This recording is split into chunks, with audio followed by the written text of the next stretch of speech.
Hi. It's been a minute. A tree fell on the carport, so we had to get that taken up. The car was under it, but it's fine, so the carport did its job. A limb fell on the Samurai and bent the little hoop on the back of it. Here, I'll show you. Right at the center. If you can see, it bottoms out right there. I still live on the highway. I want to show you something that I've done that's been several months in the making. So if you've been following along, you know that we're putting a Microsquirt on the Samurai. And we're using the DIYAutoTune trigger wheel and their Hall effect sensor. And I needed a good way to be able to mount it securely and center it. Where it wouldn't walk around as the engine ran.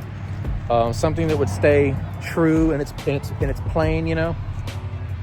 And I watched a couple videos and I saw a couple different ideas. One guy took a hole saw and drilled. I forgot the measurement, like a 2 1/4 inch pucks out of 1/4 inch aluminum plate. JB welded them together, drilled the holes, which seems to work for him. That's great. Another one I saw, I think he tack welded the wheel straight to the crank pulley. I wasn't a fan. So what we did is we came out here and we got a bunch of measurements. If you know anything about the 1.3 liter Samurai engines, when you're looking down, well, here, I'll just show you. I'm gonna get the hood up on this thing. Wait. All right, I'm gonna stick my phone down in the bay and try to narrate for you. Give me just a second. All right. Yeah, you can see that pretty well. So that nut or bolt, whatever, it's a bolt. I'm not dumb. That holds the pulley. I can't make words. That pulley is loose. There. That's what you're looking at. The end of the crank has 4 bolt holes that hold this pulley on. That nut holds everything together that's not this stuff. So I got really, really accurate measurements of those holes. Let me get this situated. Give me just a second. What I essentially did was I looked at it as a 4-bolt pattern that you would find on a small economy car. You know, 4 on 100, whatever. Of course, that's not that big. I don't know what that noise was. That bolt pattern's not that big. It's like 5:10 on Friday. I'm fixing to go to D&D here in a little bit, but it'll just be a couple of seconds for you. I'm gonna show you how I got the measurements and what the measurements are for this. This thing is awesome. So if you look closely, the 4 holes that are not countersunk, this one right here, and these 2 on the side, the one on the very bottom, those are threaded M6x1. And then the holes that are countersunk are just through holes. They're 7 millimeters. They're 7 mil holes straight through. And here's the back of it. So you can kind of see what the machine shop did. See the circle machined in the center right through those holes? They did that to kind of achieve the proper bolt pattern. And then this big empty space right in the middle, that's for the head of that crank bolt to go. So nothing interferes. This sits right inside that crank pulley very nicely. I mean, to spec. And this is cool because it centers this ring perfectly. Come on, get on there. There it is. So, there it goes, it's on now. Now, it's so tight tolerances, I can pick that thing up with this. Let go, let go, let go, let it go. There it is. So, I've got countersunk bolts that are gonna hold this thing to the crank, and then I'm gonna capture those and this thing with the wheel, and then attach the wheel to this thing via the threaded holes with lock washers. And then the bolts that I bought were, they've got like red Loctite built in, but it's like that little skin. Here, let me just show you.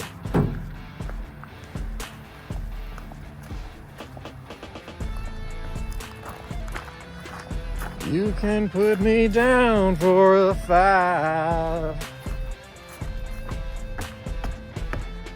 I know I need to clean my porch, don't yell at me. So here's the through bolts that are gonna go into countersunk holes. And they've got this little bit of Loctite type stuff on it. And then these are the short ones that are gonna hook the trigger wheel to the little puck that I had made, and they're all Torx. They're all T30 Torx. I've found Torx to be pretty dependable, and I need dependability out of this thing. But let me think. I bought the O2 sensor. It's here. It's inside. I've got coal. The only thing I'm lacking is like spark plug wires and a battery. And I can pull the battery out of the Dakota and, you know, test fire this thing. So really all I have left to buy is spark plug wires. So we're getting dangerously close to getting this thing going. I've got all my sensors have the Deutsch plugs on them. I know what wires on the sensors go to what wires on the harness. All I have to do, and I got rubber feet coming in the mail. Look, they're little bitty rubber mounting feet with a threaded shank on each end. It's these. This is what I'm talking about. If you look, that's a little rubber isolator that just keeps the ECU from vibrating itself apart. These are M4. These might not be big enough. If I need to go bigger, I'll buy some M6 ones, but I can just drill the holes, you know, a little bit bigger, and it'll go right in. And then I'm pulling wire. And then I'm running all LED lights. The only thing I'll need to run separate so I can get it running with everything I have, minus the spark plug wires that I don't have. Once I do that, the only thing it really needs is lights. And then the only 2 electronics on it, well, I guess three, maybe there's more, I don't know, we'll see. There's probably more.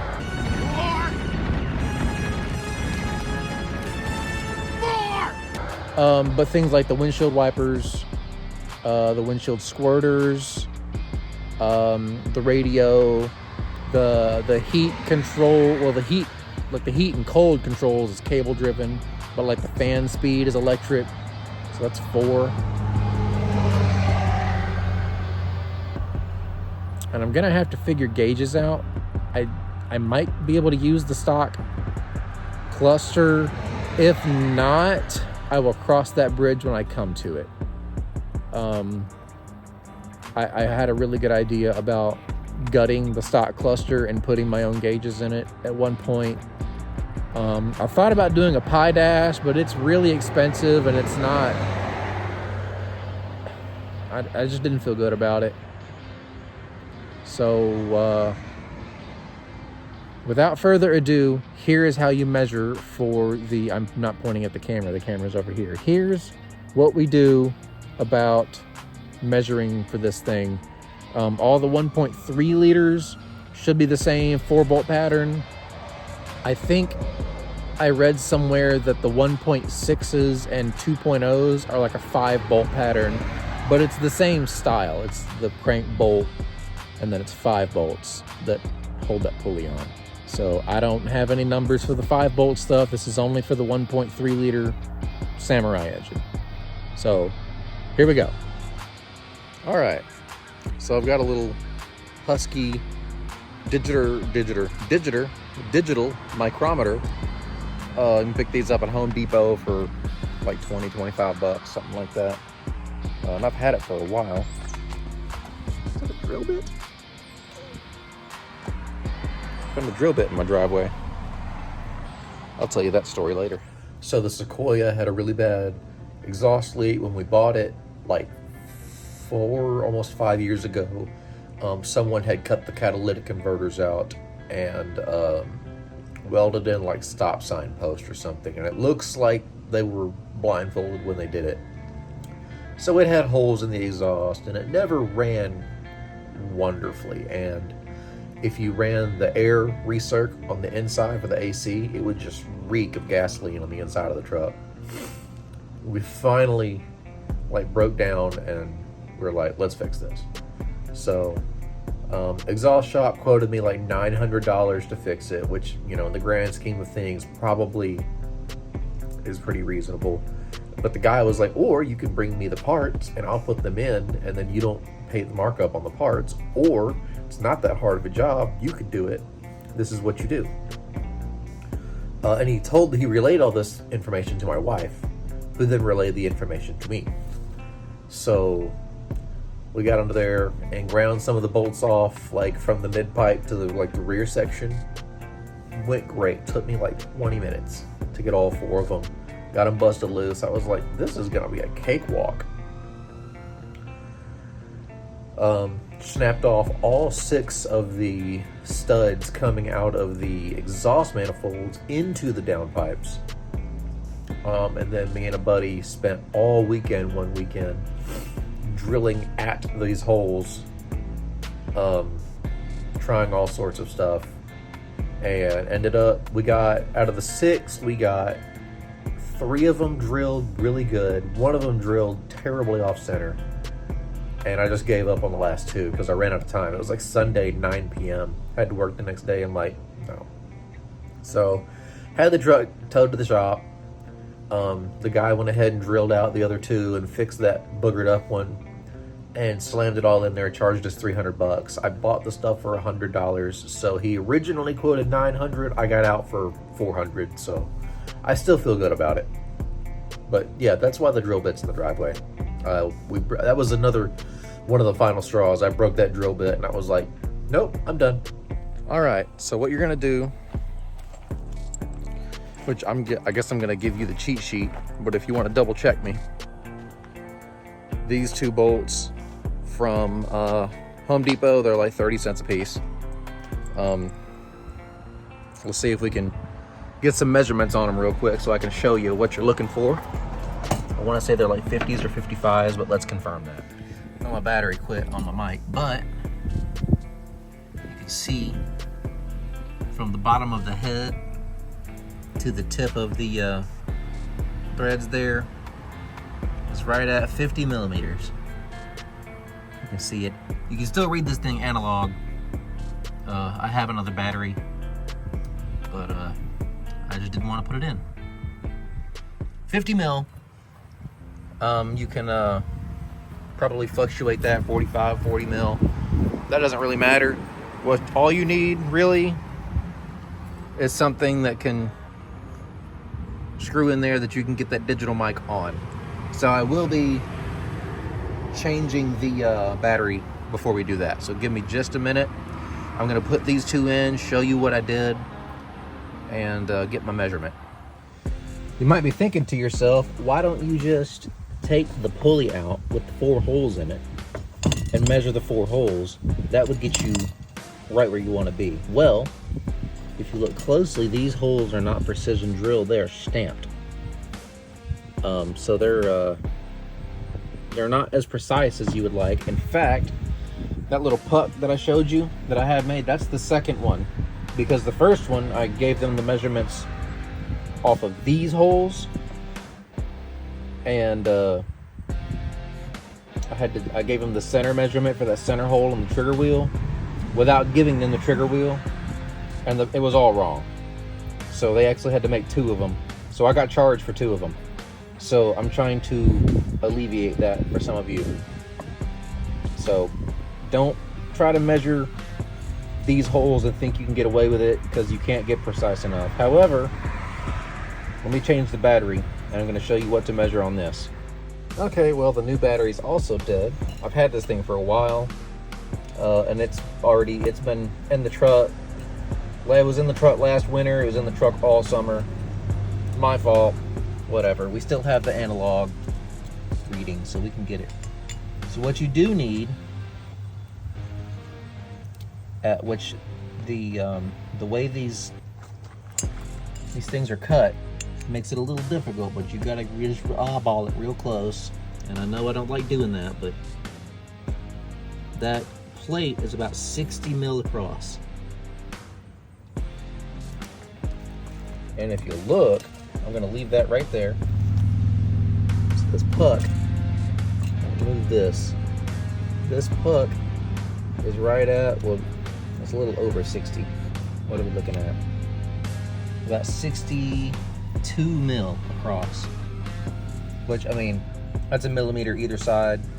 That's still, like, depending on the angle you look at it, it's 60, 61, 62. The moral of the story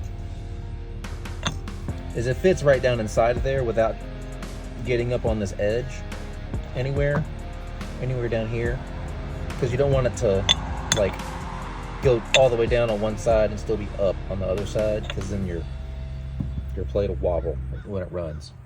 So your main concern is making it where it'll fit inside here, where that'll fit flat. All right. So without having the battery for this part's going to be a little bit more tricky, but we're going to figure it out together. Okay, so what I did is I ran these 2 bolts in to 2 opposite holes of those 4 holes. Ran them in all the way as far as I could, finger tight, and now there's no play, either one. All right, now we're going to take our mic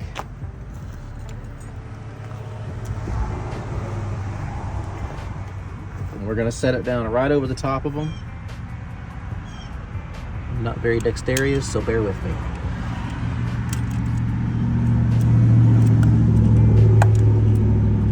And the trick is to get the correct, absolute most correct measurement you can, is you want the bar with the actual measurements on it to lay on the screws.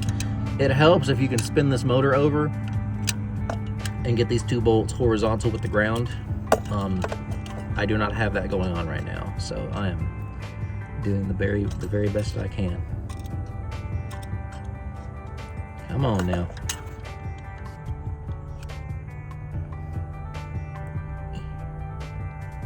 Come on, lock it down. I don't have enough hands. Hang on. Don't fall off, please. Stay right there. All right, so this helps. It helps to get an exact number when you have the battery installed, because you can actually just pull the number off of there. But I stuck it on there. I wish I had another battery laying around. That would make this so much easier. I stuck it on there, and on the outside, laid this bar right on the bolts. You know, pulled this one against the bolt, so it was up in that corner. Pushed this down to where it's captured. Tighten the screw down where it won't go anywhere. Now it's locked in. And then what are we looking at? Focus. 53 and change. Make sure you have a good battery if you want to replicate this. I guess I'm not giving you the exact cheat sheet. And I apologize for that. And I had it wrote down, but I had it wrote down on the measurements and the drawing that I gave the machine shop, and they didn't give that back. So, you know, there's that. So now we have the outside measurement. So now we're going to do the same thing, but for the inside, between the two bolts. So I loosen that screw up. I put that bar. What am I doing here? Yeah, that's right. Nope, you go in there. Yeah, right there. Make sure that all sits flat with that. I don't have enough hands to lock it down, so I'm just going to try to pull it out of there. It's not going well. What is happening? Okay, I'm going to put you down again because I need to be able to lock it down. So the inside, come on, you can do it. It looks like 40 and change. That sounds about right. Again, take your own measurements, but you're going to split the difference between, we'll call it 53 and a half and 40 and a half. 53, 93. So we're going to split the difference. So 94 divided by 2 is 47 millimeters center to center on your holes. So those are the 7 millimeter non-threaded holes in the puck, the ones that I now have countersunk. I did not have the machine shop countersink these because I wanted to buy my own countersunk bolts and countersink them where I needed them. But that's these holes here, the bigger ones of the two sizes. And then we just pick the same bolt pattern. What is it, 4 on, what I just say? 4 on 47 millimeter. Don't quote me, please take your own measurements because it's not 47 millimeters exactly. It's 46 and change or 47 and change. Go do your own measurements, please. Please, please, please. Spend the money on a digital mic. I mean, the battery lasted me 1.5 years doing other things. So, like, it's a good tool. I just fried the batteries. Go get one. Do your own measurements because this fits great in the Samurai. And when you take this thing to the machine shop, explain that you need a little nub. Not very thick, you know. It's like mine, I don't think is quite as thick as this plate. It's not. You know, it can be, that nub can be up to that thick, right? But make sure that it's not quite press fit, but not quite slip fit between this nub and this hole. That's the fitment you want. Because you don't want this to be able to walk around on this at all. So I'm gonna go pull those bolts out, and I'm actually going to install this right now so I can show you what this looks like. All right, so these smaller holes that I've had the machine shop tap, these are M6 by 1.0 holes, and they're all the way through, you can see. That's not absolutely necessary. You can just go as deep as your bolts are long, which is actually what I asked them to do, but they went all the way through, and it's not a problem. It's a non-issue. Countersink in these holes, I used a 90-degree tap on a drill press, and I just had one of the bolts over there handy. And so I would tap a little bit and then drop the bolt in the hole until it got flush. Come on. Come on. Until it got flush in there. On all 4 of them, that's what I did. And then I checked my depth with the little There's a needle that goes up and down on the drill press, and I double check my depth. With that, right at the end, that produces a lot of shavings. So after you tap your holes, you can take an M6 by 1.0 tap and just chase these already tapped holes. I just did that, and I got quite a bit of trash out of it.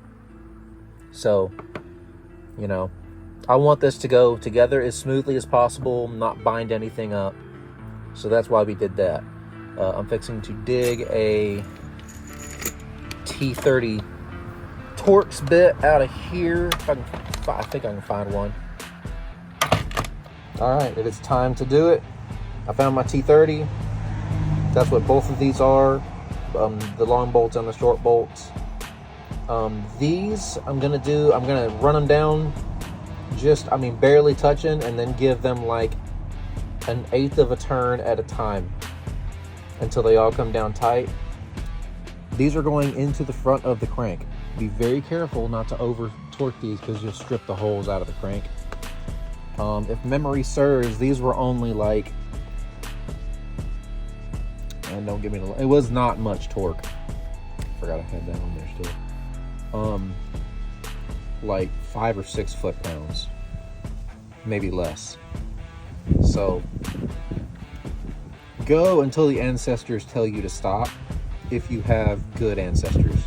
If you don't have good ancestors, look up the torque specs and go rent a torque wrench. When you return the torque wrench, you'll get your money back. We don't do that here. We just send it. All right, I got everything dug out. I got the water pump pulley going back on. I got the belt on. I had to get my persuader to get this alternator to slide up, to get the belt. Apparently the belt has shrunk up a little bit on me. The fan and fan clutch. I got the shroud. A gentleman actually pulled up and asked to buy it, which, you know, Rolf's tractor is not for sale, so. Rolf's tractor is not for sale! But he does have a 1980 Toyota pickup with the axles I need, so I'm gonna keep that man's name in mind. I did point him in the direction of a Samurai that might be for sale, so maybe that'll get me into his good graces. More to come, potentially. But I'm gonna go ahead and try to get this. I'm fixing to tighten the alternator back up, put the shroud in, and then I gotta like slide the shroud and the fan in here at the same time. And then I'll get everything bolted up, and we should have all of this buttoned up. So give me a minute. I don't have my tripod because I don't know where it's at, because it's been like 2 months since I filmed. So we're in the process of locating that. So sorry about the spotty filming. Okay, so what's happening is I'm kind of in uncharted territory here. So I get 2 bolts in, all the way run down. Those 2 I can't get a tool onto. Come on, focus.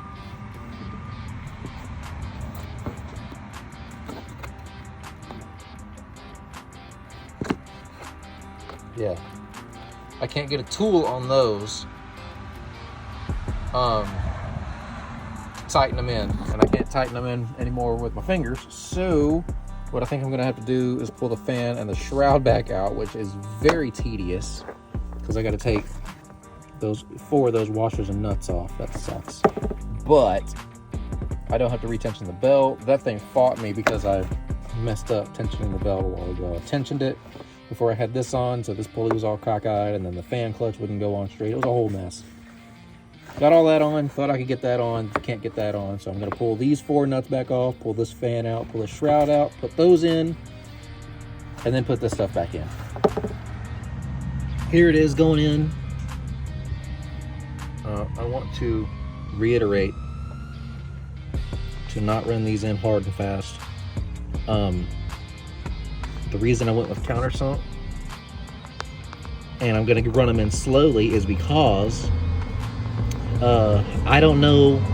I'm sure I got really close on my numbers, but like that one's, yeah, it's going in. You know, it's not, I don't think it's exact, but I don't know how to get any more exact. So what I'm gonna do is I'm gonna, like, as you tighten one, it's gonna try to center it up in that cone that I've drilled in it, and it might pull the thing to one side. But if it's not super tight on that one, you can go to the other side and to screw it down, and it might try to pull it back. So my goal is to try to work it down and keep it centered just as best as I can,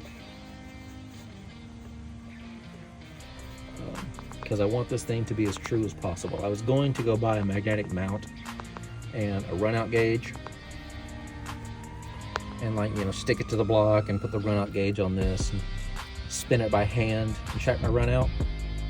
But I'm like, man, that's doing too much. Like, we're not making 1,000 horsepower. We're not working on a Bentley. This is gonna be fine. So let me go ahead and run these in, and I'll show you me tightening those bolts.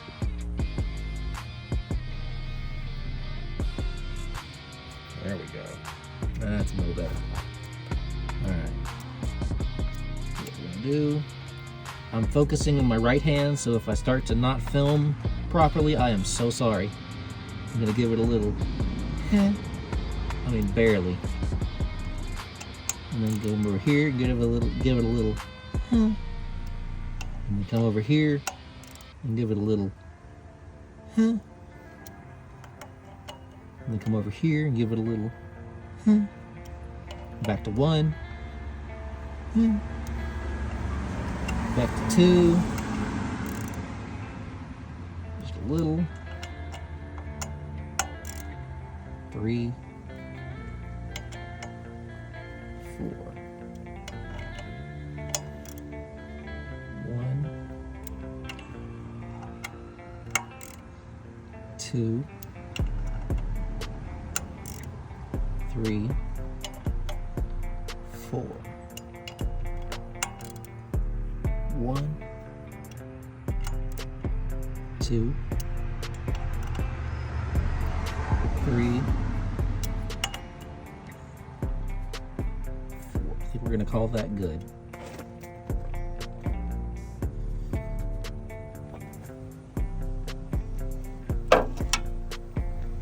All right, now we need to put some other stuff on before we put that trigger wheel on, because, like, the belt's got to go on still, and I got to put this pulley back on. So let me dig that stuff out.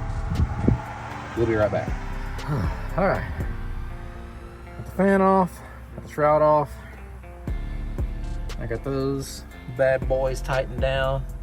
Focus.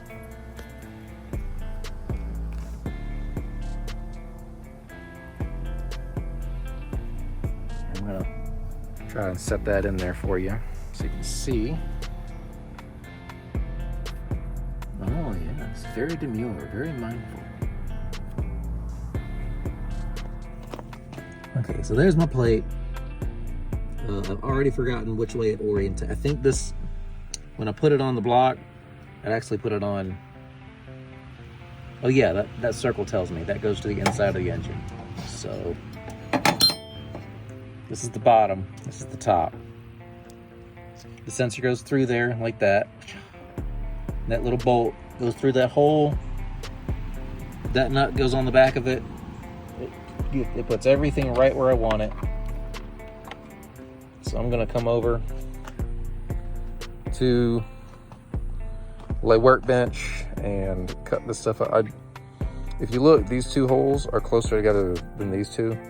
I messed up getting my measurements. I drilled these two holes 50 millimeters apart.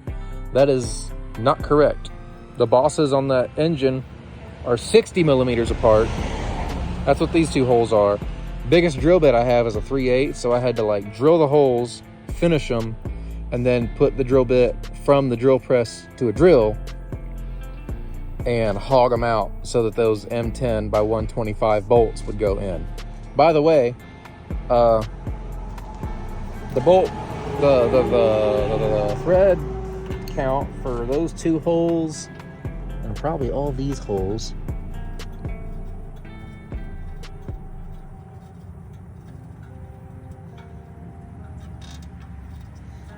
these are full of, like, dirt dauber nests that I kind of scratched out of there, so, you know,